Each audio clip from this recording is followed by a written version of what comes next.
We're going to get going here if everyone can find a seat. Good morning. Welcome to our first State Center Consortium Advisory Committee meeting. And welcome back to the 13-14 school year. Hopefully everyone's had a good start. I'm Lori Morton, I'm the Director of State Center Consortiums, and we're going to go around and do some introductions in just a moment. But before I do that, there are a lot of new faces in the room this morning, and so I want to just take a quick second to talk about the consortium and what we are here to do. In your binders, you'll find a little trifold brochure on State Center Consortium, and inside is our mission statement, and I'm just going to read it off real quick. The mission of State Center Consortium is to promote the development of career technical education across the Central Valley in conjunction with SCCCD colleges and education centers by fostering collaboration among area school districts, regional colleges, and business partners through course articulation, curriculum enhancement, and professional development for CTE educators, thereby facilitating successful preparation of CTE students for post-secondary completion and workforce readiness. Now, I know that's a mouthful, but there's a lot of good things in there. Basically, what we're here to do is to provide professional development for instructors, bring together folks from the business community, our community colleges, our other college partners, and our high schools in career technical education areas. So you are here today because you want to be a part of the consortium, you want to be involved, you want to express your needs and give us input on how we can help serve you through the grants that we receive from various sources. So, with that, and before we move on to introductions, I guess, we need a motion and a second to approve the May meeting minutes. That is the blue sheet in your binders. So moved. Thanks, Paul. Can I get a second? Second. Oh, who was that? Oh, Doug, thank you. May seems like so long ago. So what we will do is we'll go around the table here and make sure that we include everyone, because there are some extra tables there in the back. I'm so excited to see so many folks here this morning. So what we'll do is we'll do introduction, name, organization, and how long you've been a part of State Center Consortium. So I'll go first. Again, my name is Lori Morton. I'm the Director of State Center Consortium. And this is my second year as director here, but I've been part of the consortium for going on 8 years now. So, Randy? Yeah, Randy Wallace, Tulare County Office of Education, Tulare Kings Link Learning Consortium, and I've been stealing products from the consortium here for 20 years. Anthony Arza, Fresno ROP Area Coordinator, and I've been a part of this consortium for about 14 years. Debbie Martin, I'm the superintendent at Valley ROP, and I've been involved for 21 years. Not that life's a competition. Pernell Herning, Associate Regional Dean for National University's Central Valley campuses in Fresno, Bakersfield, and Porterville, and been part of the consortium for a couple of years. Dan Stilson, Learning Director at Close Adult Education. I've been part of the consortium for about 15 minutes. Pat Bonley, Center Adult School, 4 years. Julia Reese, I'm from Sierra Unified School District, and I'm brand new.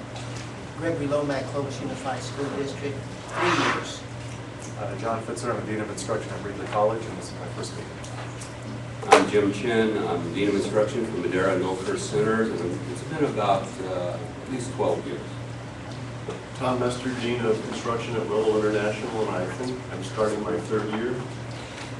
Lloyd Gillister, Reedley High School, and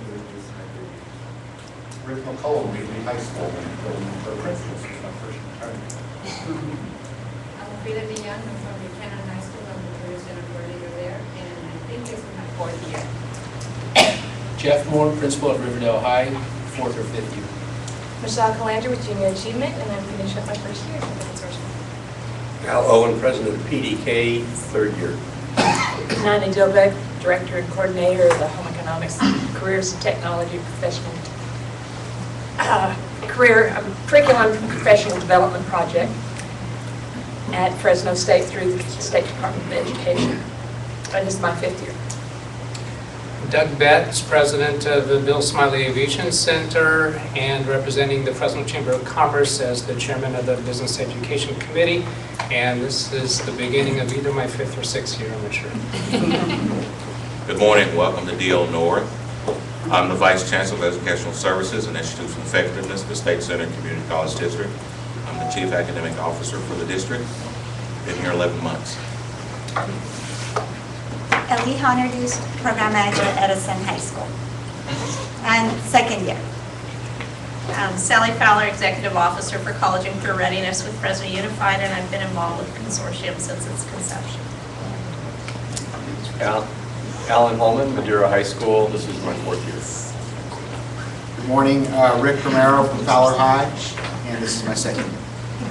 Jonathan Delano from Sanger High School, head counselor there. It's been 4 years. Marcy, can I pause you right there and make sure we get the other folks that are in the back here?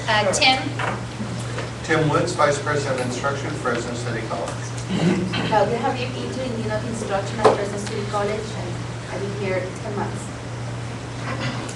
Richard Crystal, I'm Interim Dean of Applied Technology, and 21 years. Good morning, Ron Nishinaka, retired faculty of Reedy College, board trustee, State Center Community College District, Area 4. And it's been 3 years. I'm Kitty Catania, the Deputy Superintendent at Fresno County Office of Education. Bill Johnson, Cork Community Schools, Fresno County Office of Ed. Okay, and then back here? Randy Seals, Principal, Yosemite High School. This is my 1st year working with construction. Frank Duggan, Principal, Kingsburg High School, same thing, 1st week. Valerie Simpson, Vice Principal, CTE, Fresno Adult School, and this is my 2nd year. I'm Jennifer Owens, Director of Independent Study at the Center for Professional Development at Fresno Pacific University, and this is my 6th year. Start up here again. Thank you.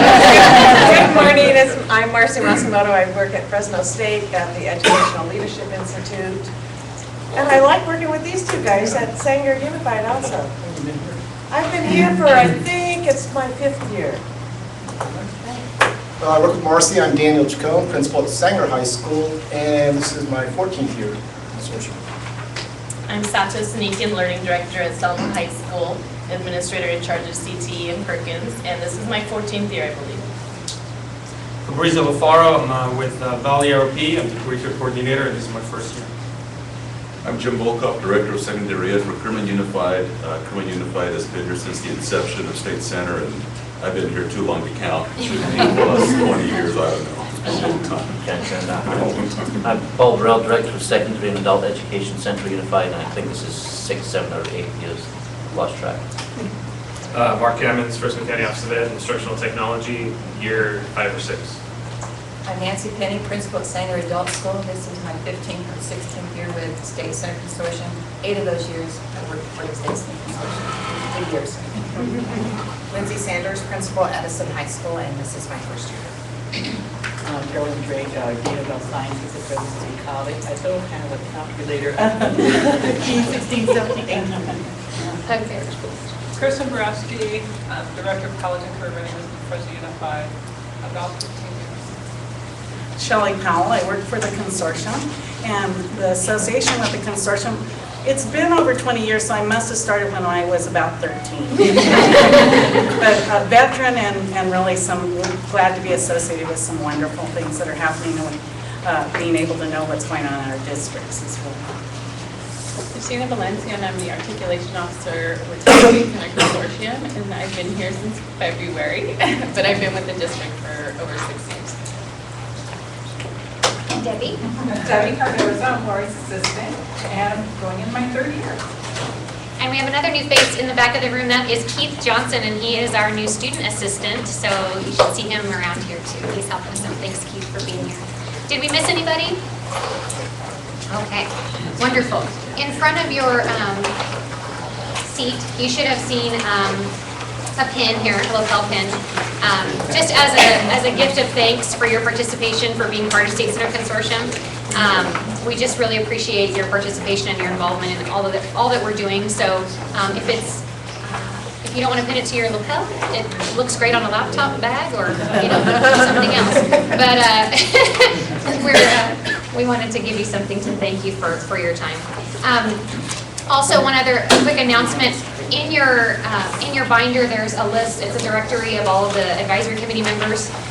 Please check your information, and if anything is incorrect, let Debbie know so she can update it for you. We want to make sure everybody's information is correct.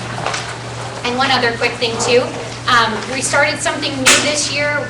We're requesting when we send out the email reminder for the meetings that you quickly RSVP. It's just a quick click, yes, I'm coming, no, I'm not coming, so we can set up and order breakfast and everything accordingly. So if you'll take a quick second to do that in the future, that will be much appreciated.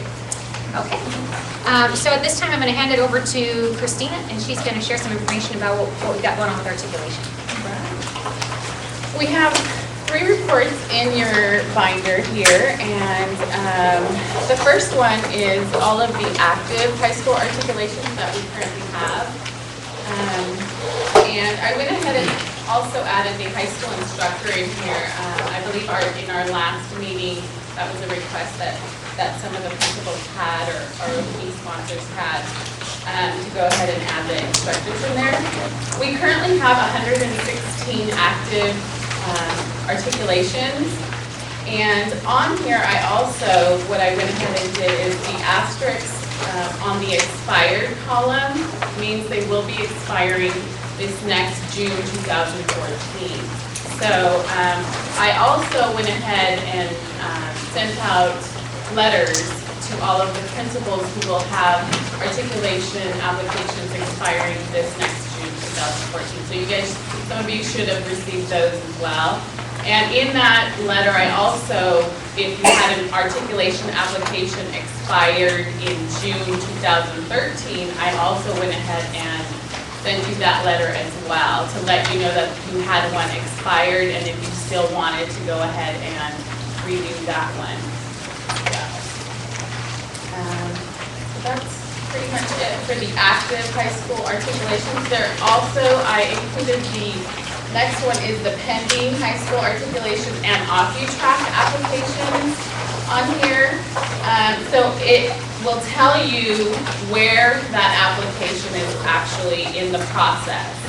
So the first column here is articulation officer level, so it would be with me. One of the new features that we have with our new website is that it gives us the ability it will come to me, the application will come to me and I will review it to make sure that all of the elements are there, like the course outline and the assessment sample and the materials you use, all of those things are there.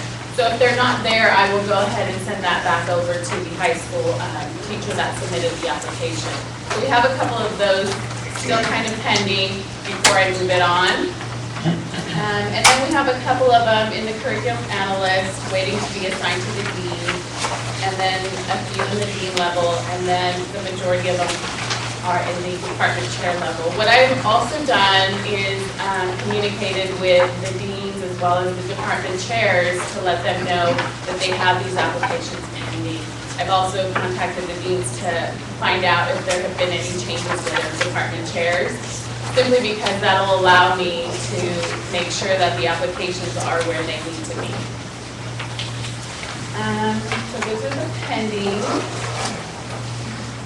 And then finally, we have the fall OffuTrack sections that we currently have.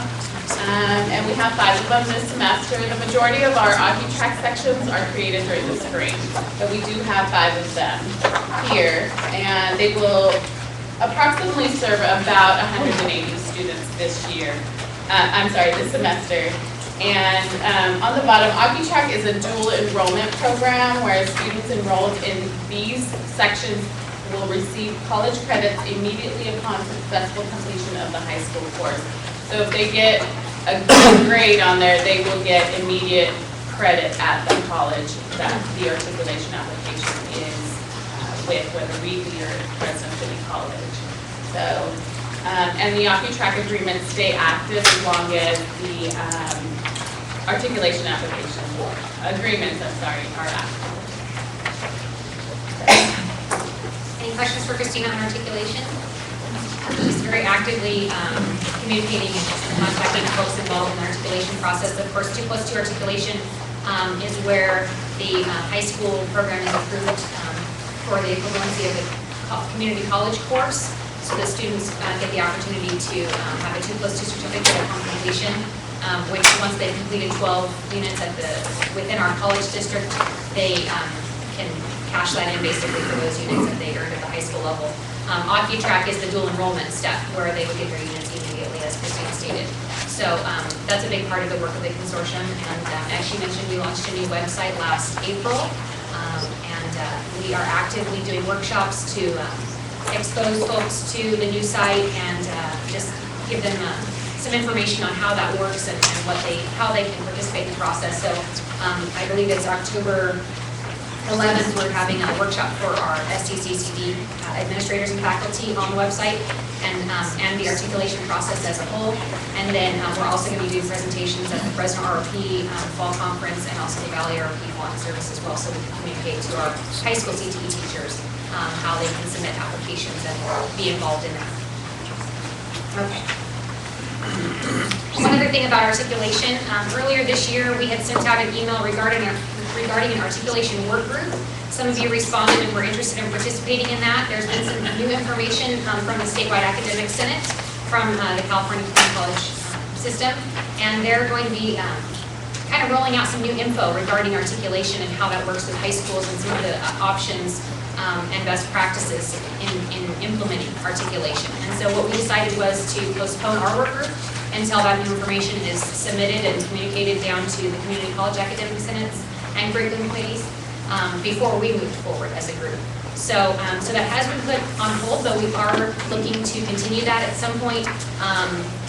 We're working with COS and West Hills and Kern Community College District to put on a regional symposium regarding articulation for the community college folks that are involved in the process. So we're looking forward to seeing how that turns out. And I keep looking at Randy because he's involved in that too, as the Tulare County folk that's participating in that as well. So that's all we've got on articulation. Okay, so legislation and funding. At the federal level, I just received an email the other day from the Association on Career Technical Education that said that the Perkins reauthorization process is about to officially begin. The House Education and Workforce Subcommittee on Early Childhood, Elementary, and Secondary Education has scheduled a Perkins hearing this Friday, September 20th, and the hearing is titled Preparing Today's Students for Tomorrow's Jobs, a discussion on career and technical education and training programs. So the hearing is expected to focus on innovation and best practices within CTE, including elements such as dual enrollment, programs of study, and connections with business and industry. So hopefully this is the official first step in what we expect to be a very long reauthorization process, but hopefully it'll move us forward since Perkins hasn't been reauthorized since 2006. So Perkins is part of the funding that we receive as well for the consortium. At the state level, you'll see in your, well, let me go to this first. You'll see a sheet that shows you how we are currently being funded. It says 2013, 2014 grant funding. And all of these grants or sources of funds is basically how the consortium is currently functioning. Two of these are community collaborative grants, Phase 5 and Phase 6, and those come from the California Community College Chancellor's Office. Those will support us up through November of next year, 2014. And I've listed just some bullets on what the key objectives are for each of those grants, things that we are responsible for completing as part of our grant objectives. The CTE transitions allocation used to be called Tech Prep, and that is the Perkins Reserve that the state chancellor's office also allocates to our district. And I should note as well that that was reduced. I think I might have mentioned that at the May meeting that the allocation was reduced due to sequestration. So we are receiving a little more than $10,000 less than we did last year, and that's an annual allocation. So that's July 1 through June 30th this year. That supports our articulation work mostly, but also some outreach for students and professional development. We also receive our CTE Teach grant, which Shelley works on through the Department of Education through the Cutlands, Redland, Yucaipa ROP down south. And although our funds were reduced by half, unfortunately, CTE Teach funds, it looks like last year in the spring that they were actually going to be increased. There are how many CTE Teach sites in the state? I think it's reduced from 26 to 13. Okay, so there's only 13 CTE Teach programs in the state. We have one with Shelley here. And it looked like it would be increased, then it looked like it would stay the same, and then at the very last minute, we were told it's been cut in half for everyone. So what we were able to do was find funds in our other grants through our community collaboratives to keep Shelley on the same amount that she was last year. As a matter of fact, she's serving 7 teachers this year, and she did 5 last year. So she said, I think this is the most you've done before. So Any one time, I'm, all over the county. all over the county. Shelley just doesn't slow down. She's ready to take on whatever we've got to throw at her. But we're excited to keep Shelley around, and we didn't want that to impact that reduction. We didn't want to impact the services that we could provide to our local CTE teachers. And Shelley will share a little bit more about that in a moment. Let's see here. The Perkins allocation that's listed there is actually an allocation that we received from the State Center Community College District Educational Services Division, and that supports Christina's role as the district-wide articulation officer.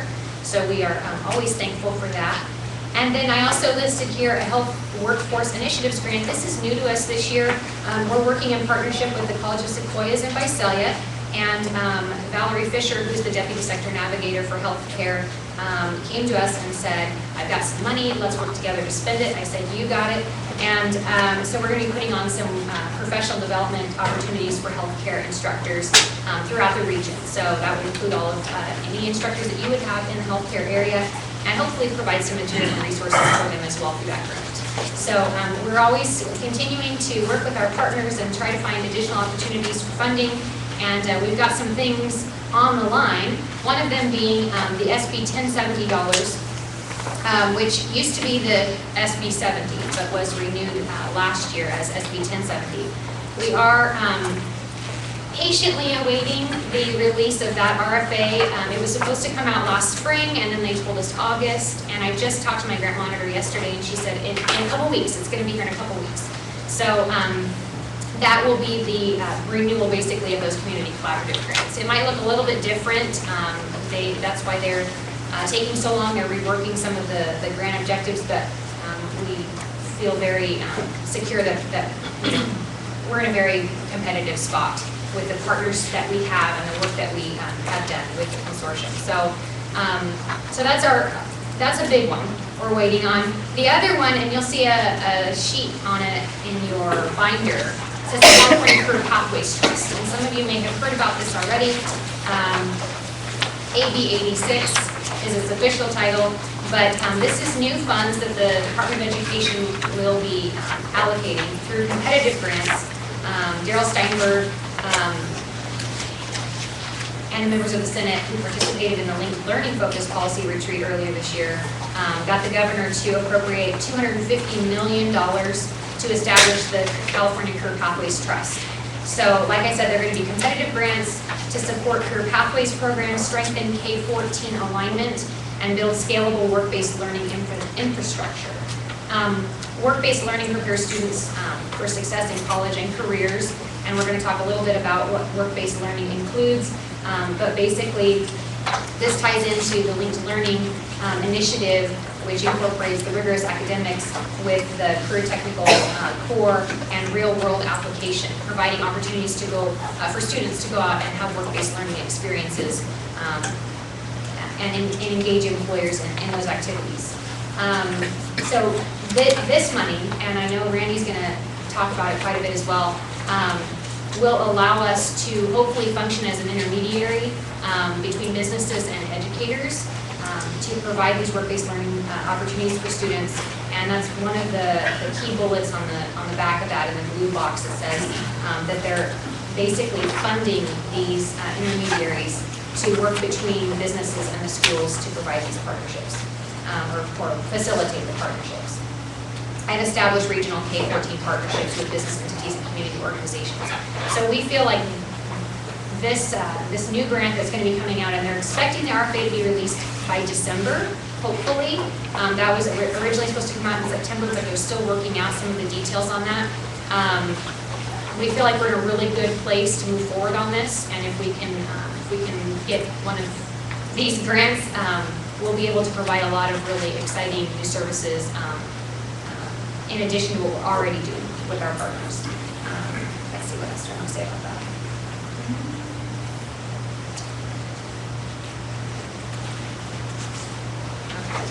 Those are the big ones, I think.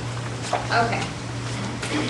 Any questions on that section, legislation and funding?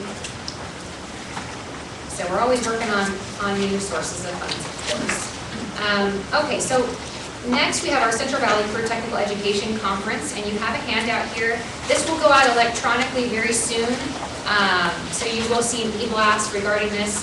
This year, in February, we will be hosting the Central Valley Career Technical Education Conference. And our objective is to build business and educational partnerships. So tying back into the Career Pathways Trust, and really the objectives of our community collaborative grants as well, is we're trying to bring businesses and educational leaders together to talk about how they can partner for the benefit of students and our local economy. So we have two phenomenal keynote speakers. Michael Bismarck is the Director of Corporate Contributions, and he's coming to us from Johnson & Johnson. And he was one of the key players that developed this Bridge to Employment program that Johnson & Johnson has established. And they basically have done the same thing that we're looking at doing. We're looking at them as a model where they have partnered with high schools and colleges to provide work-based learning experiences for students in the healthcare industry.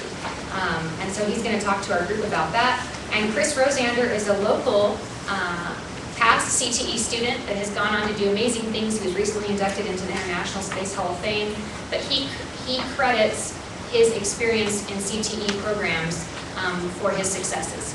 He says he was disinterested in school. He didn't want to really move on, and then he took an auto class his senior year, and it really turned a corner for him. And he decided that he wanted to go on, and he's achieved many wonderful things, and he's going to be speaking to the group at lunch. So it's going to be held at the Clovis Veterans Memorial District building on February 4th, 2014. Of course, February is the National Career Technical Education Month, and so that ties in perfectly, but working with our partners, we're putting on this conference. So like I said, you'll be getting an email blast, if not by the end of this week, next week for sure, and we would encourage you to send that out to your partners, and we'll be sending out more information about how to register later on. Right now it's just to save the date. So we're very excited about that. In conjunction with our conference, we are establishing what we're calling the Employer and Education Engagement Network, or E3. And there's a sheet in your binder as well regarding this.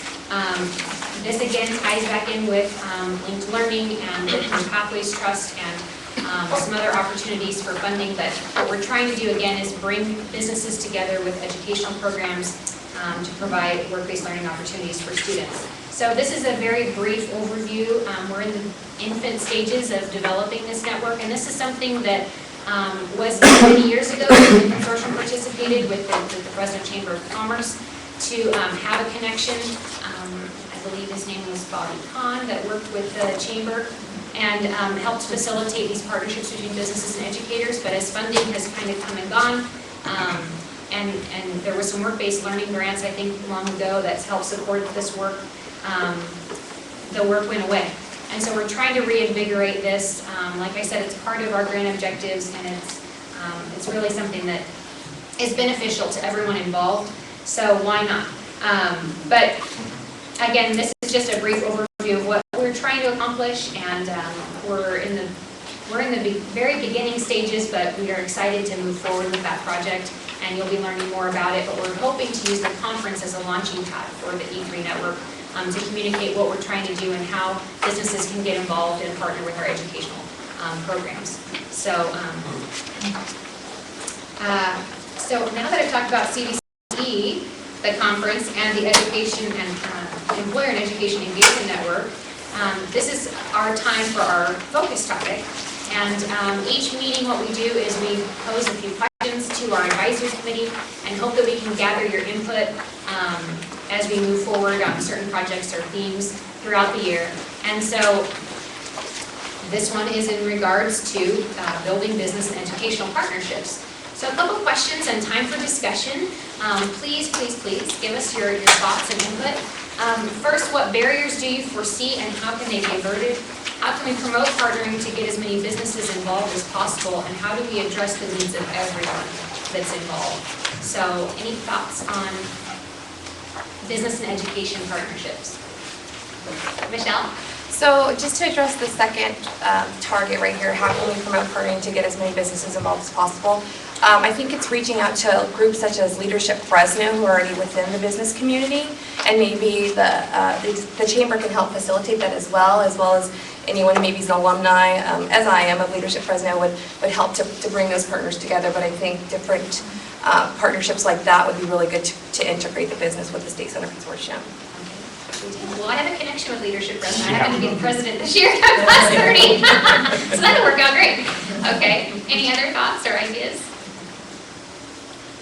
I think one of the barriers that I used to face placing students from Fresno State was liability. Liability. That is one that... And transportation. I would think for secondary students, transportation is an issue.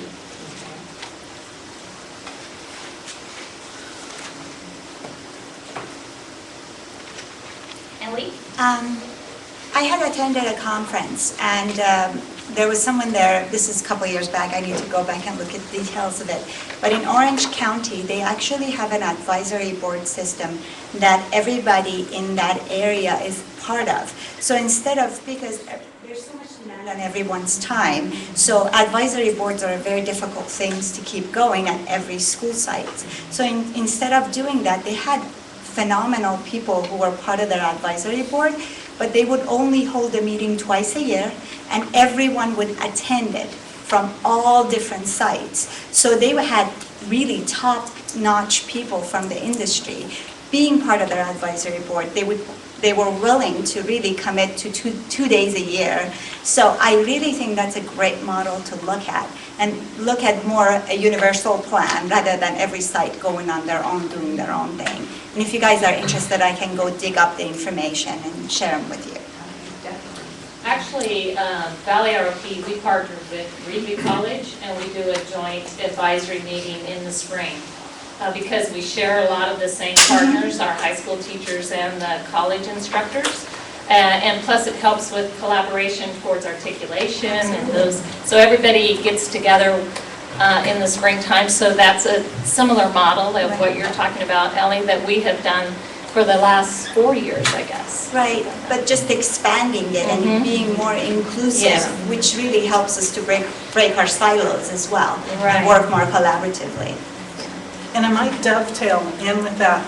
I think that one of the things historically we found successful at school sites and at the colleges that I've worked with is where we not only ask them to give us something from the business community, but we say, okay, we're going to spotlight your business through whatever newsletter, email system we have, whatever kind of tech communication. If we can give back to them where they feel like, okay, we've donated time and resources, but in kind sort of return we can give them is a spotlight and exposure to their business as a partner with us. And I think that encourages folks to get on board.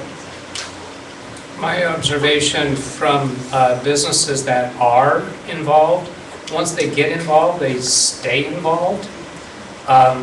So the objective I see is to get new businesses that have not previously been involved to step up to the plate.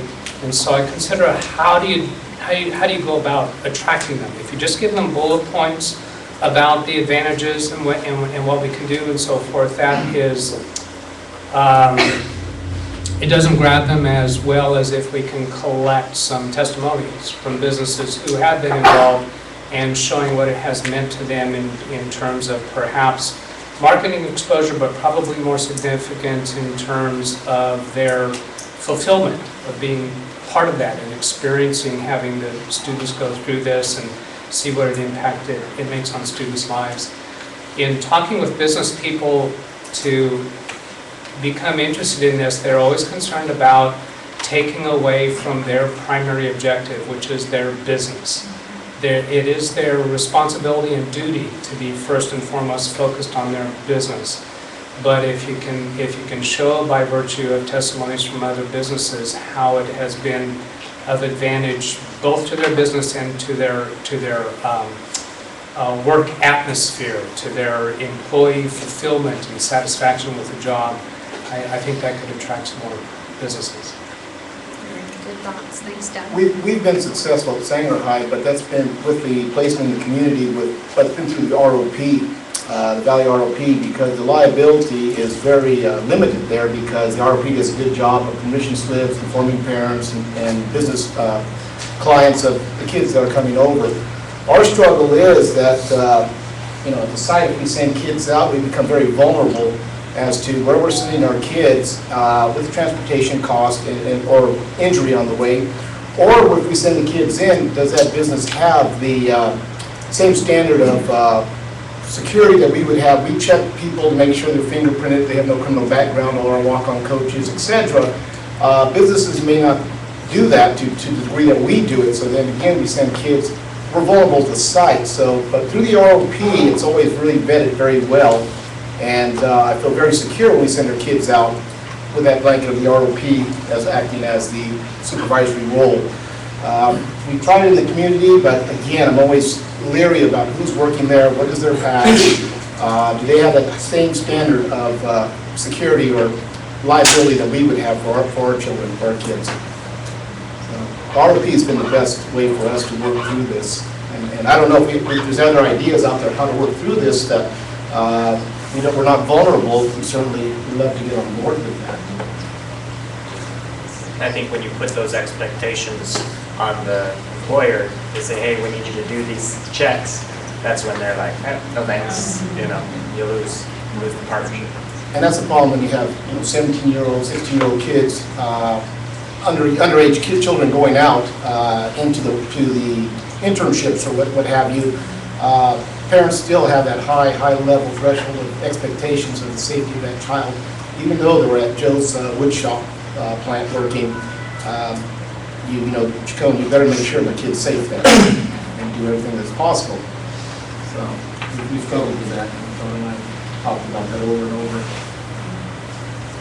Michelle? So maybe something to address that, to kind of add on to that, is what Junior Achievement we do is called a reverse job shadow. So instead of taking your kids off-site, you bring those business professionals onto your campus. That might take some of that liability, transportation issues, that kind of something to consider. From the college folks, are there job shadowing, internships, any of those kinds of things that are happening on your sites to help the students transition into the business community or into their curricular and career area? Or even at Fresno State, are there internships that are going on?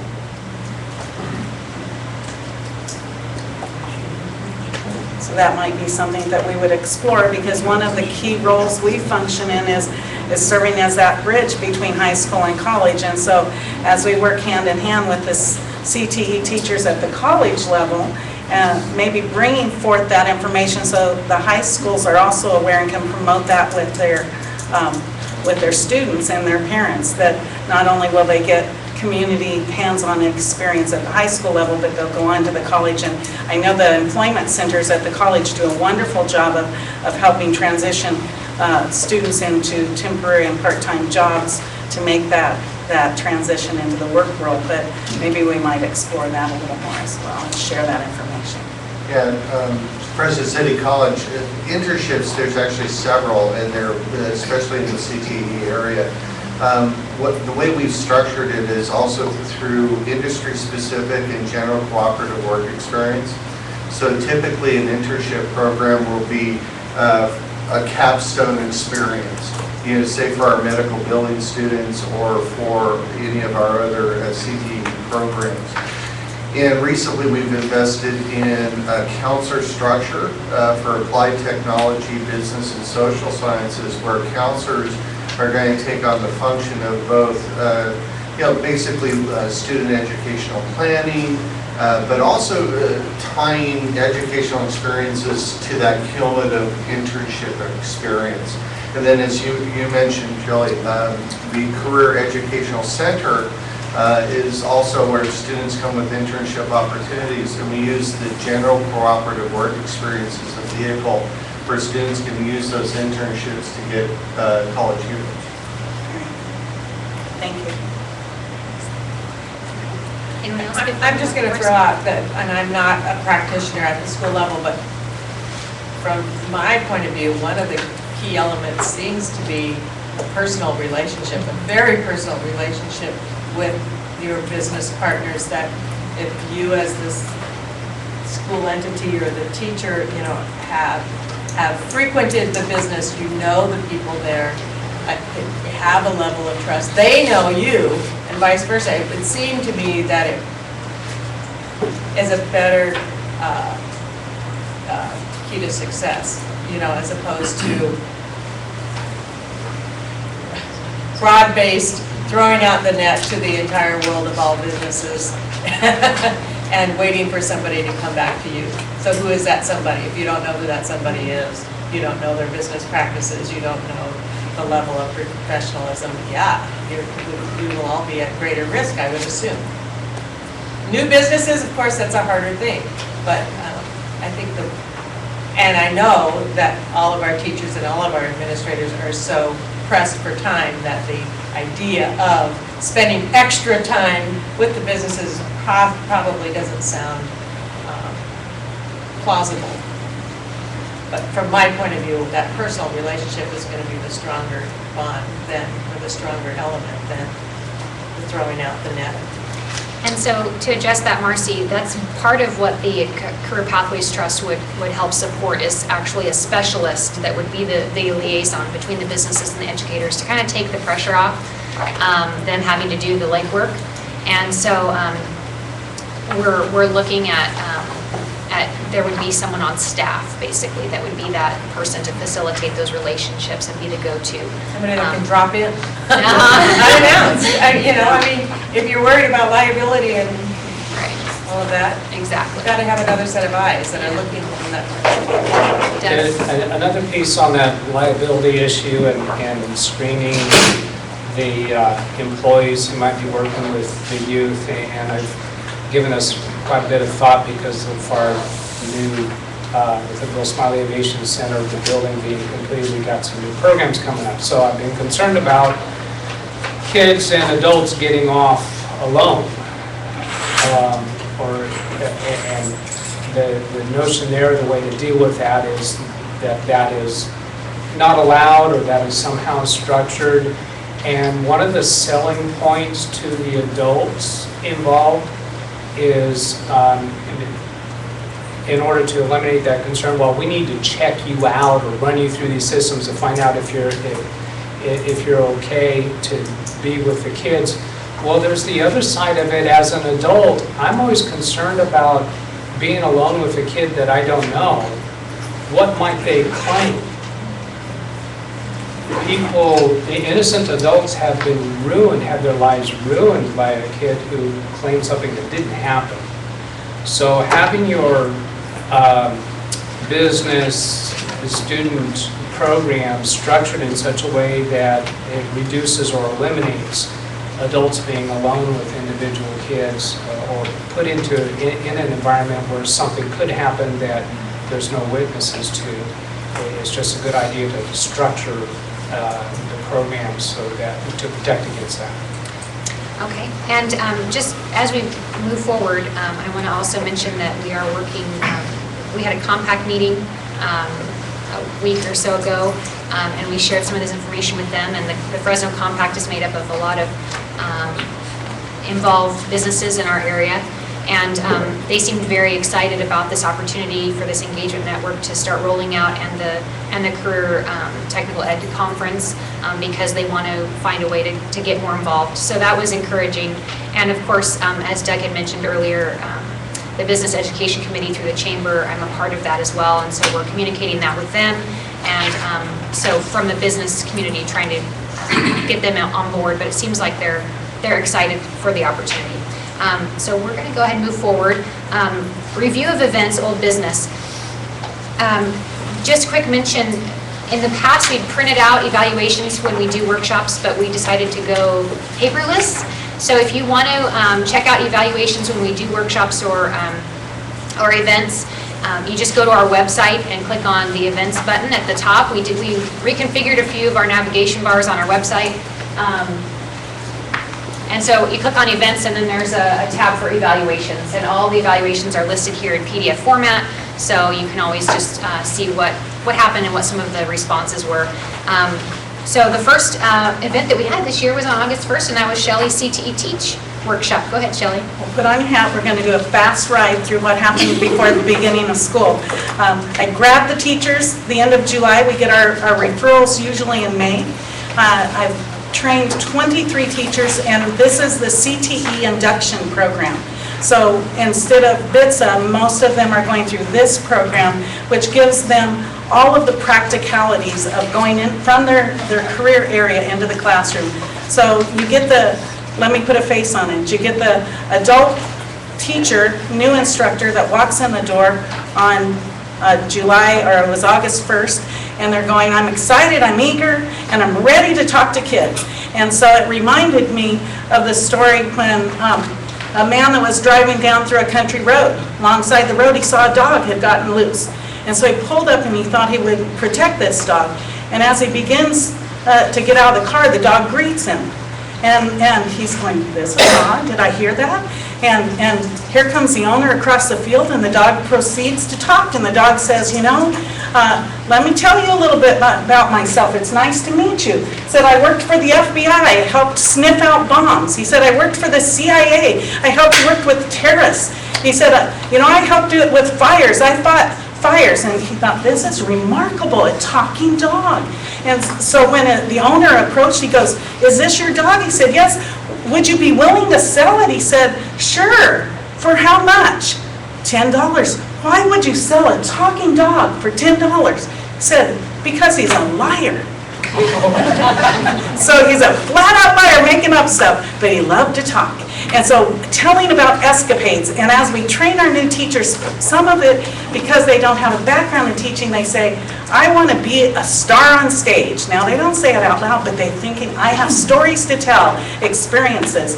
And we're saying, you know, the role we want you to function in is as an educator, to stimulate learning in that classroom, to invigorate kids about education. And how can we do that? Let's give you the tools necessary to do that. And after they've been there a little bit, they're going, this is what education is? Oh my goodness, I didn't realize. I didn't just need a mic and a spotlight. And so what we do, and you can see on this, is an overview of things we covered, and on the other page, specific areas that we go through. The beauty of this is it's confidential. And so I've had 23 teachers over the last 4 years, and they've got me on speed dial, and they'll call, and we've developed enough trust that they'll say, this kid's driving me crazy and I don't know what to do, and I'm just one step shy of strangling. And so we get them back, 2 steps back from that, and give them some strategies to work with the student. But we also look at sequencing their course. We look at assessment. We want to equip them to equip kids, and then build the bridge from high school to college so that we can get our CTE classes exciting, but also grounded in quality learning, that then kids will want to go on to college and enroll in the college CTE classes. So if you look at the page on the spreadsheet, just on a final comment, we've covered Module 1, 2, and we're beginning Module 3. In addition to workshops, I do individual coaching and consults. I go in and do observations and give feedback and direction that's tied to educational strategies. I'm excited to be with teachers, and it's nice to see the fear leave their eyes over time, and they say, oh, I know what to do now. So thank you very much to Valley ROP and Fresno ROP for great support. We do work in the Tri-County area, so Mariposa, Madera, and Fresno, so we're outreaching that entire area. And thanks to Lori and the consortium for coming alongside and funding the remaining missing dollars of that for this year. And because there's a vision for how we can impact, and that came from a lot of educators in California that said, we're throwing them in, we're giving them a set of keys and a textbook and saying, go for it, but we really aren't equipping them to help kids have a successful educational experience. Then we are saying, as we look at funds over the future, let's look and see if we want to continue to provide this kind of induction training for our new CTE teachers and what resources can accomplish that. Thank you very much. Shelley, we do have a couple of our members online, and Shelley Connor asks if community college instructors can participate in CTE Teach? We were asked by CRY-ROC to develop the college program. We were the only one in the state that came up with a partnership program because we had a consortium like this, and then when the dollars got cut, the program got reduced. But certainly, the need is there. We surveyed our college partners, and they gave us a lot of great input about how it needed to be structured. And I taught also at the college level, and so I think that would be a wonderful component if we could add funding. Another question you said, or no? No, Shelley Connor says, thank you. Taft College is interested in training on pedagogy for CTE adjunct faculty. Yeah, I think that is an area that folks have said, and I know Dr. Drake has also talked about, it'd be nice to have us come alongside and help those new instructors as well. Thank you, Debbie, for mentioning that. Dr. Shelley Connor is the director of the grants department here at State Center Community College District, and Rick Watson was also online from CART. Thank you. Anybody else we forgot to mention? That's it. Okay. Remember, if you're not able to make it here physically and miss out on the breakfast, then you can also, you can always view the meetings online. We have it live webcast, which is why Mark is here. Thank you, Mark. Yes?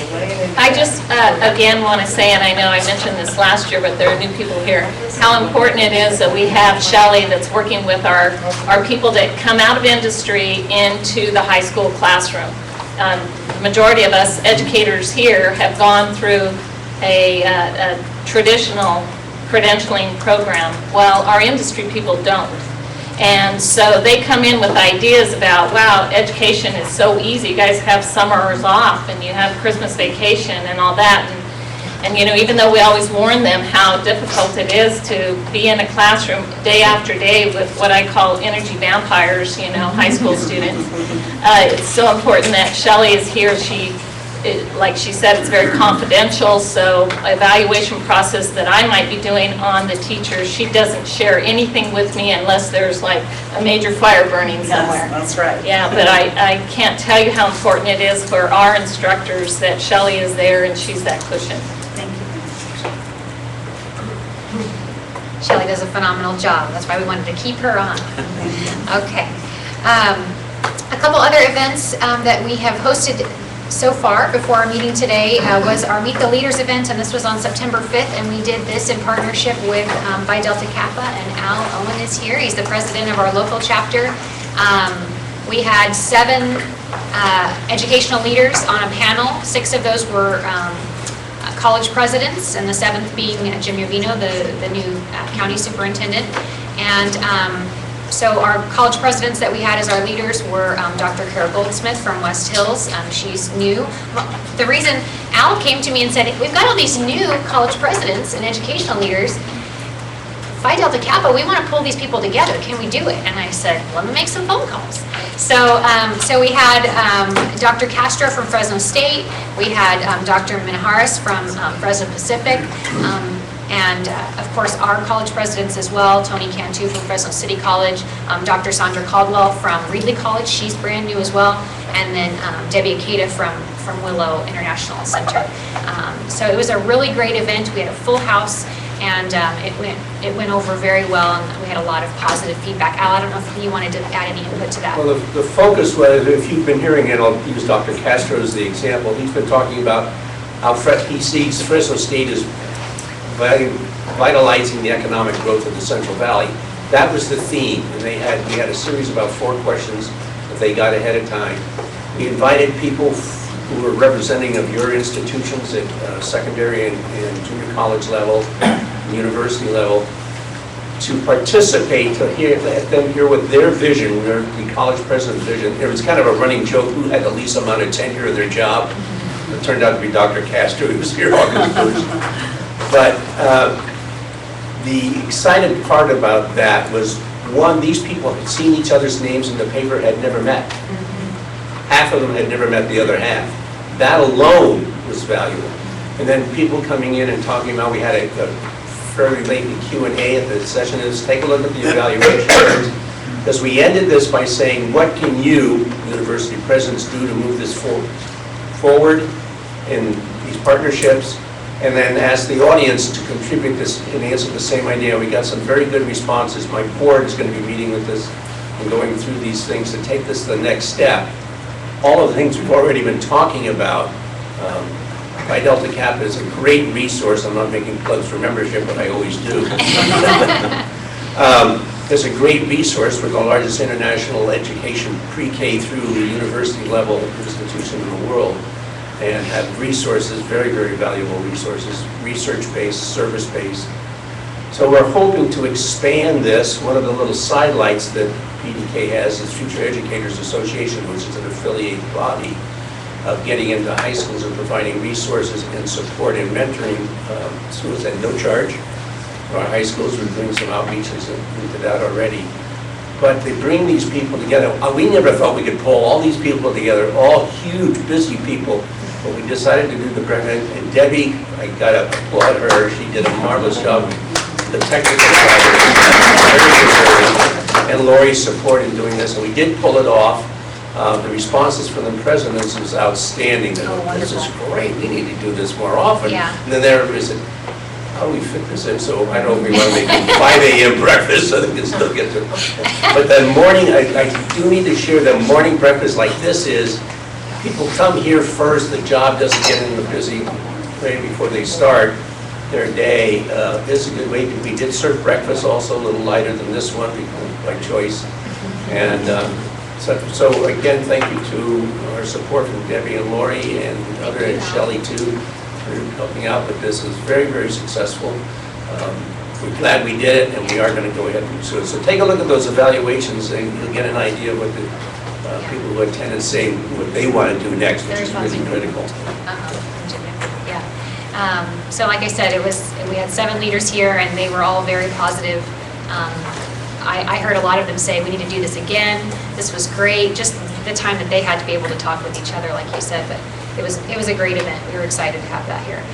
We did host the Fresno Compact meeting, and I mentioned to them that, I mentioned earlier that I was able to do a presentation to them about the consortium and the upcoming conference and the Education Engagement Network, Employer and Education Engagement Network. We also hosted our first collaboration day for the Arts, Media, and Entertainment group, and we had instructors from various high schools and community colleges here. We had almost 20 folks attend, and it was just a great day. Last year we did 4 collaboration days. We did 2 in the fall and 2 in the spring. This year we have 5 scheduled just this fall. They're hugely successful. It's inspiring and encouraging to see these teachers working together. Positive evaluations, again, they are so grateful for this time to be able to talk and collaborate with each other. They talk about articulation and dual enrollment. They talk about curriculum. It was just a really great day. And I know for me, it's always kind of just re-sparks what we're trying to do here, and they're so appreciative. So we're happy to do it. We have more of those coming up, and I'll get to that in a second, but you have job shadowing intern applications. This is for community college faculty and our high school CTE teachers.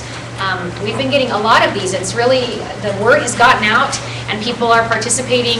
We've got 9 of these opportunities still available through this January. So if you have any teachers that want to go out into the business and industry, they know someone that they want to go and sharpen their skills, then we can provide the funds for them to be able to do that and for them to be able to have that opportunity. So a lot of them do it over the summer because they have that break. But Thanksgiving break's coming up and Christmas break, they can still do it over those times before we get to January of 2014. And one other item of old business is the scholarship applications, and this is a scholarship application that can be used for many, many, many things. That's why we have the other box here, but there are a couple things listed like for career days or professional development opportunities. We did add some information on the back. It's the second sheet, and this is on our website as well in PDF format to print and fill out. But we added just some information on what our policies are, what the grant funds cannot pay for, like gifts and giveaways, if you're doing a career day and things like that, when invoices need to be submitted. We had a little bit of an issue last year because people would request funds for scholarships, whether it was transportation to a college site for an outreach day or a career day or whatever, and then they wouldn't invoice us. So we had funds that were budgeted out, and then we had to try to give them money, but we can't do it without the documentation. So that's why we put on here some dates and deadlines, just so that the process moves along a little smoother. But other than that, contact me or Debbie if you have any questions with scholarship applications. But again, if you have any ideas, if there's professional development like a conference, you want a scholarship for those, like with the Savelli conference coming up, Educating for Careers, we do sponsorships for those, as well as the career days and the transportation for various events for outreach. Let us know. Okay, I'm going to hand it over to Randy because I know he's on a short timeline, and he's here with the Tulare Kings County Linked Learning Consortium, and he's going to share some information about these funding opportunities and the intermediary functions. There's a sheet in your spell it, I can do it. Intermediary. Yeah, thank you. It's been interesting listening to your conversations for some of you. It's good to be back here. I don't attend your regular meetings, but I get to hear everything all the time, and that's good. But I do co-administer the COS Career Ed Consortium's SB 70 and Career Transitions grants, so this is all familiar conversation, and I'm kind of appreciating this view on life from here. But probably more importantly, I'm here kind of in support of the network, the E3 network proposal. Had some information over the last month that coincidentally brought Lori down to my place, and also corresponded with some inquiry I had been receiving in regards to Link Learning expansion in the Central Valley and what it might look like and who are the players and the connection.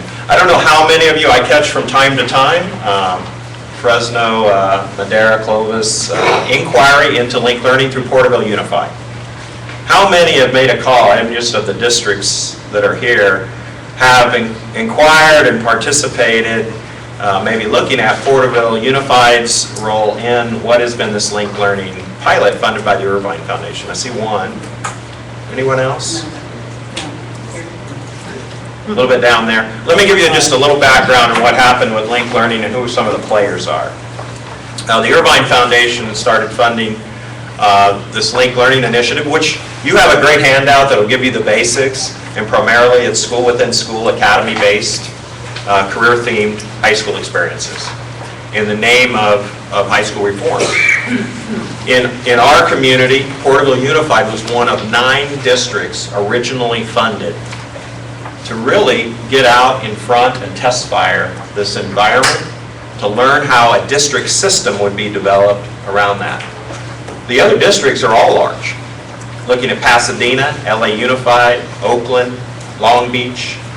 We have a small district in Antioch. You have Sacramento. Just to put a few of those out there. All received an enormous investment over several years from the Irvine Foundation to put this theory into action. Along the way, you had organizations like the Link Learning Alliance as a political advocacy body, also funded to press what we now know as AB 86. It's why this legislation has now started to come around. The bodies that have been in support is Connect Ed California as a technical assistance provider, a nonprofit that was developed specifically for this purpose. Now, you also have national players involved in terms of the National Academy Foundation, which is a bit of the how, about what an academy would look like across the country. There are several hundred of this type or model academy in play, so they received Irvine investment. So along the way, you have this system developing, which resulted in a recent request for proposal with no money attached to it, looking for 20 local areas or districts or consortiums that would like to be part of a pilot to expand this in a more regional way. Tulare Kings County was one of those selected areas, with Porterville written into our application being our mentor district, which was an option inside that piece. So a lot of I think, consortia like this couldn't attach themselves to that proposal. There was no money. Well, the amount of money is starting to move in little bits and chunks, and because of that, I often get the inquiry of what does it look like if there is an entire Central Valley expansion. And I'll just point to three pieces, and I'll keep my comments brief because I do want to answer if there are questions. I want you to take a peek at your E3 documents in your folder. Take another look at that. And then I want you to look at, again, the Linked Learning Alliance documentation and what it says. And then finally, I had brought a handout. It's a two-pager that says Education Employer Intermediary Functions. And imagine that my inquiry as to what the Central Valley looked like was sculpted and about the Linked Learning Alliance National Academy Foundation with encouragement from Irvine to ask me these questions about who could do this work in the Central Valley, outside the Tulare Kings region. Well, I immediately thought of this body, and I remember Bobby Kahn. I'm really old. So I remember the push, I remember the school to career investment funds that were used, and I remember the activity here. And so I can naturally see that with increased investment and focus, many of the questions you laid out can be answered with the employer, with the chamber and the compact's support, can be answered here among you. We're dealing with the same expansion issues in that our consortium is focused on 6 districts in addition to Porterville: Visalia, Tulare, Hanford, Dinuba, Orosi, and Lindsay. All looking at system development, linked learning expansion. Now, we have funding to help start that process already. But more importantly, we have to come up with systems approaches for work-based learning engagement. We've done it, and I heard all of the answers here. One of the tools, and I've kind of promised Lori that I will share this story and make the connection for you all as we are on this journey to make sure that whatever we are getting in terms of some technical assistance makes its way here, because it's going to be a benefit to us to talk regionally across county lines. I've been involved in several of the community college projects, and I see the advantages all the time because no one area can provide everything. But just to speak to a few of the comments, our strategy involves the School to Career Partnership, of which I'm funded through County Superintendent and our Workforce Investment System on a core basis to just do employer engagement through 2 primary vehicles. They are industry sector engagement strategies, which are focused very specifically and involve the community college. In many cases, Luann Wallner plays the role of facilitating the advanced manufacturing and engineering piece for our community. But we have to tie that back to what it means on a work-based learning solution. Christy Fairfax from our area does the same thing in the health industry sector. We have a separate consultant who would work in agriculture. So that's one level of communication that is definitely bigger than just the high school piece. But when it comes to work-based learning and the exact pieces I heard, we do use in our modeling for expansion right now, we already have 3 additional bodies going, is an advisory structure that's different from the advisory where you come and eat the cookies and share your story about a CTE pathway. These advisory structures are built at a district level with pathway involvement that are specifically employers only. Rarely would you see more than 1 or 2 school folks there who are there for the sole purpose of building work-based learning experiences and then reporting that back up to an executive level committee supported by our consortium and other agency partners. But it really is an employer-driven conversation. So imagine in Porterville, they've been at it the longest. They operate 9 of these employer-led advisory bodies. Whose job it is to create experiences for young people. And then that translates to a district group, of which I co-chair for Porterville, which is about bringing those advisory folks together, reporting out and understanding kind of that common vision. Expand that by 6 more districts, and we got a lot of employers engaged in some real specific opportunity, because I believe in, Marcy said it, it's about a relationship, and you have to create a system that gets the relationship. The other thing that was brought up, and I hope to share this with Lori over time, is the idea about, there has to be a district system for work-based learning. When it comes to placing students, you have to have it be a safe, and it has to be rich in learning outcome. In today's world, and we're reaching into Common Core, we have to think about what the continuum of experience is. When is a student ready for that one-on-one internship? When is a career practicum environment where you may have an employer-led project a better option than maybe one-on-one placement? Those are all systems, liability. And those are all systems I've been able to dive into because of some investments we've had through this linked learning environment. I've been able to work with David Rattray at Unite LA Chamber of Commerce. I've been able to work with Pasadena Unified and Long Beach to look at, from a systems piece, what does it take to make sure that students have kind of that continuum of experience and are ready and get to kind of the final form. All of that's not going to happen overnight, but it starts with a step, and I see it here today, that I'd love to stay involved in. I think it benefits our work in Tulare Kings, but I think the Central Valley is an obvious target. I mean, we are, for years we've been looking at just the educational attainment level, and I believe that linked learning provides us an opportunity, where maybe not for every student, but it gives us a platform to kind of build from, and the encouragement of many of the concepts we believe in, and that is that about the only opportunity that I see is lacking our students, and I hear it every day, is the idea about let me see the real world. Let me participate in what the future looks like. And we can talk about it in the classroom, and we have some amazing faculty and instructors. But at the end of the day, creating an environment where they interact with that world from an economic development potential, I think is going to be important. So I kind of stand ready. I'd like to, if there are questions around linked learning, I'm more than happy. I think it's been laid out well today, what the future is, and then I just make the pledge to Lori to, one, I'm going to make her leave Fresno once in a while and go to a few more meetings. But two, to figure out what that engagement strategy looks like for this consortium.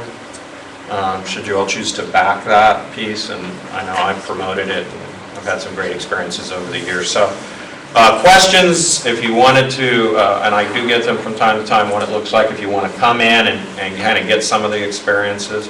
And by no means do we have it perfect, because we were talking today with Debbie, I think we have many areas where we too, as we expand, are going to need additional supports.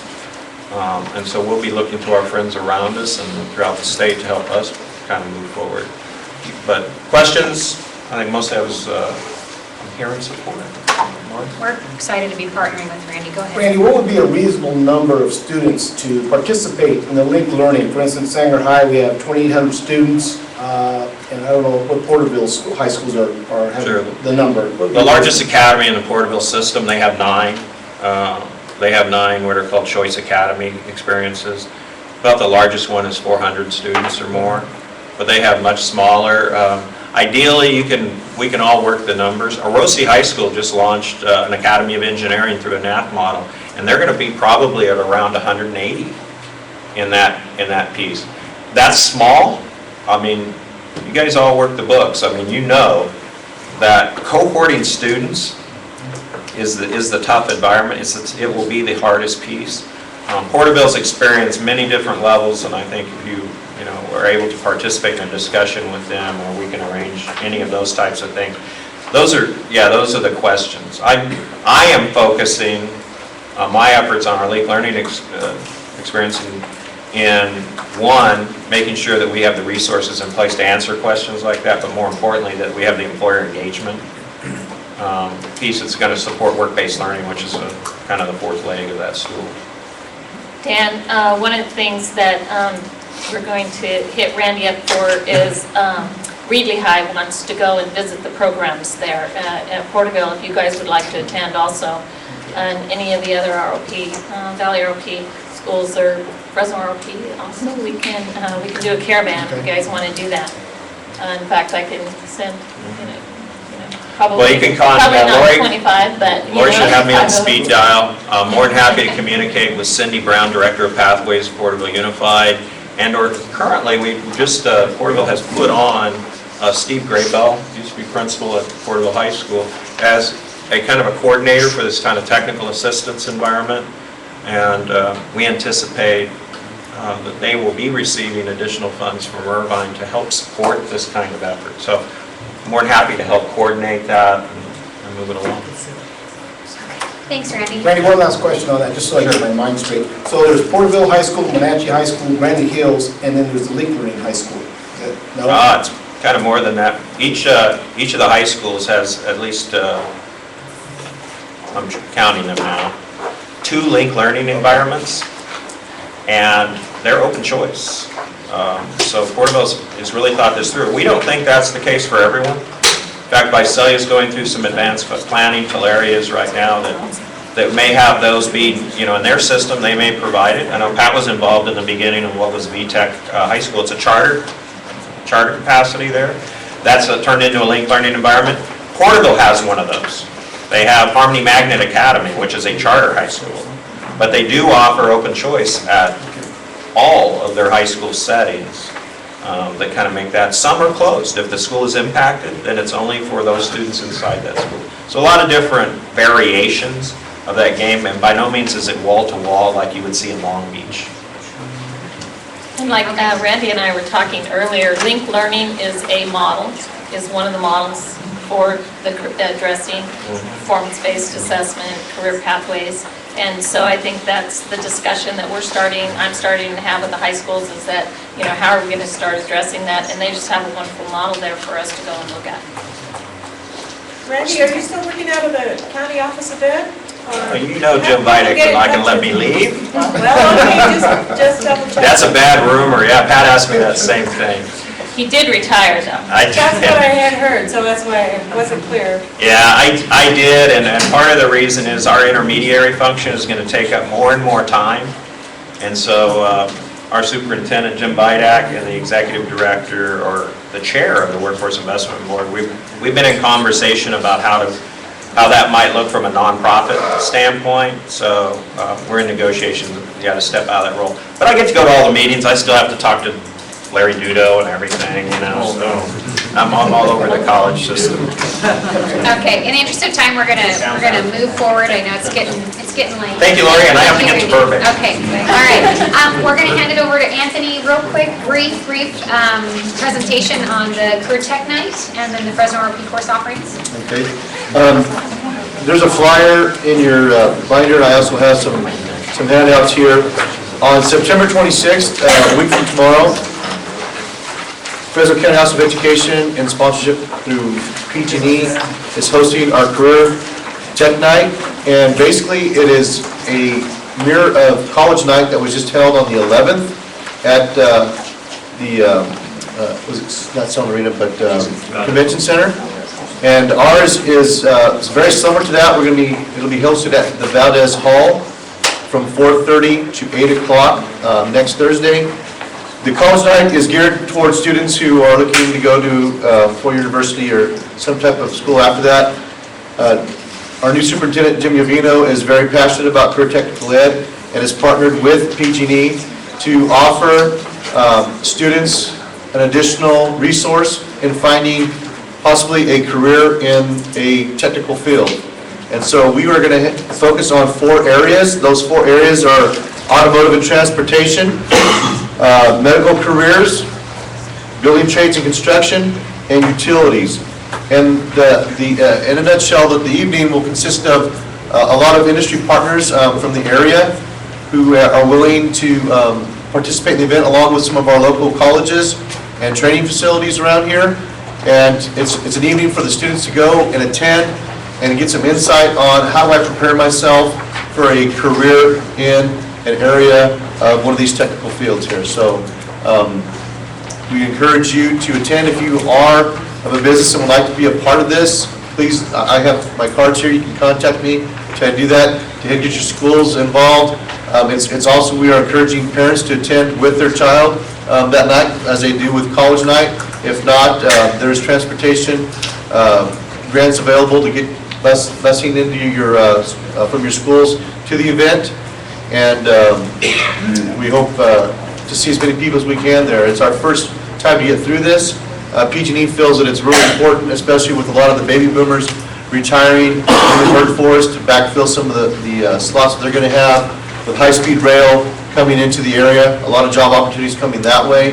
So, yeah, there's a lot of interest towards getting our students that are in high school prepared for life after school, but into a career-oriented type of a goal. So that's September 26th, 4:30, yes. It says at 5:45 there's a program. What do you envision that program being? Okay, what's going to happen is this, real quick, is from 4:30 to 5:30, we're going to have an outside presentation where we're going to have a lot of the vendors will have, you know, for example, PG&E will have a lot of their utility trucks. What do they use them for? John Deere's coming. They're going to bring one of their state-of-the-art tractors that's all geared on GPS and all the technology now. You just don't get in a tractor anymore and drive it. There's GPS and a lot of things that go with the electronics and stuff that operate that. So kids can go around and actually get a hands-on, one-on-one look at that. Then at 5:45, we're going to bring them in, and we're going to have a short greeting from Jim Gavino and the Vice President from PG&E. And then from that 5:45 to 6 o'clock time span will be part of that greeting, and then we will move the students into, it's kind of like a conference. They'll have breakout sessions where they'll hear firsthand from professionals in nine different breakouts, and then after that, they'll be able to go down and visit the actual booths of the people in specific trades. So for example, they'll go to a breakout and then say they're going to talk to somebody from the apprentice program. Well, that person will give them a general overview of what the apprenticeship program consists of. You got to commit for 5 years, it's after work, those kind of things, job opportunities where they're at, kind of what you're going to make doing that. And then if a student wants to get more specific, well, I'm interested in electrical or plumbers and pipe fitters or iron workers, then they can, after that, they can go to the down general session and actually talk to an iron worker or an electrician in that area and talk to them about what their work day is, what are your working conditions, what kind of tools do I need to come to the job with, what kind of skills do I need, what kind of training, and then them in high school can I go to get qualified to do that. And then that will repeat itself twice throughout the evening, and then from 7:30 to 8 to 7:50, we will have a 20-minute breakout on financial aid. So that's kind of the evening in a nutshell. I have a question. Is this also open to adult ed students? Yes. Okay, and we're going to make sure that you get the program offerings for Valley RP and Fresno RP, but I know we've exceeded 9 o'clock, and so we're going to wrap up our meeting for today, and we can have them present more about their program offerings next meeting.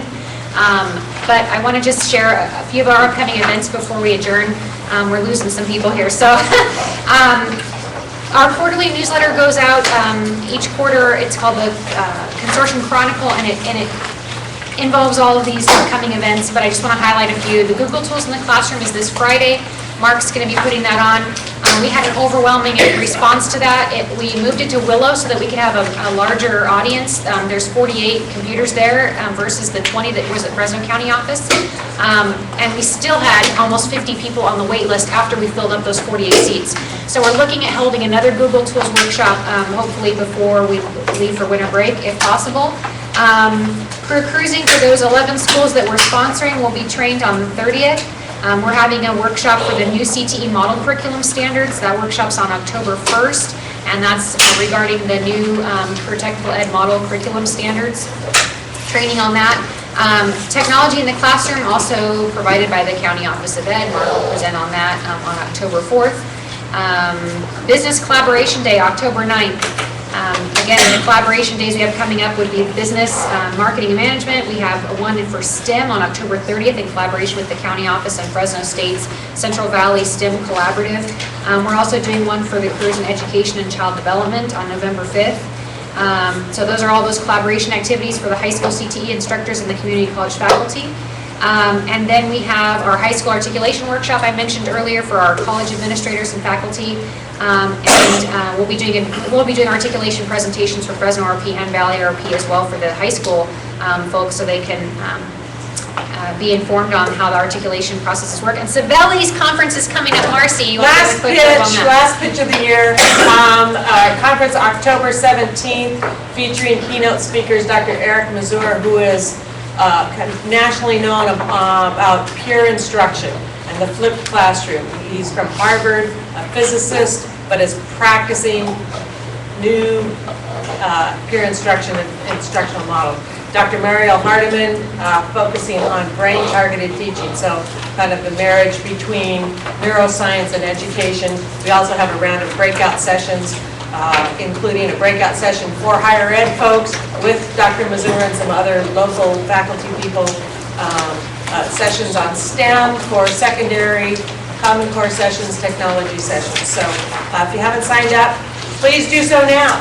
We have conference scholarships for our advisory members. If you're interested in going, we'll cover your registration, so let us know. We'll fill out a green scholarship form and we'll get that situated for you. I also forgot, Mark, did you have anything pertinent you wanted to announce for the Instructional Technology Department at FCOE? Just if you have any training needs or anything like that, there's a flyer in there with our contact information. Anything Google, Apple, or anything to help tie Common Core to CTE, we can provide those trainings. We've been out to Greeley High School, Clovis Unified, Fresno Unified. So we're just here to help bridge that gap between the technology side of things and anything you need to do. We were at Valley RP last December, I think it was, or November, December, Christmas time. Yeah. So anything you need for that, we're here to help with that, and I'll have more of an update next time with more details. Okay, one last upcoming event before our next meeting is November 15th. We are having a TIG welding workshop for those instructors that are in the welding area. We still need to determine if it's going to be at Fresno City College or Wheatley College, but we will let you know. And our next meeting will be November 20th at 7:30 a.m. here once again. And thank you all again for attending this morning. I'm sorry we had so much information, but again, we're glad that you're here and that you're part of the consortium. And please feel free to contact us at any time if you have any questions or if you have things you'd like us to address. All these events and this information is on our website too, statecenter.com. So if you're not on our mailing list, well, you are on our mailing list because you're on an advisory committee. But stay informed. Check our website, and we'll keep you posted on what we've got going on. So, any other questions or comments before we adjourn? Motion to adjourn? I so moved.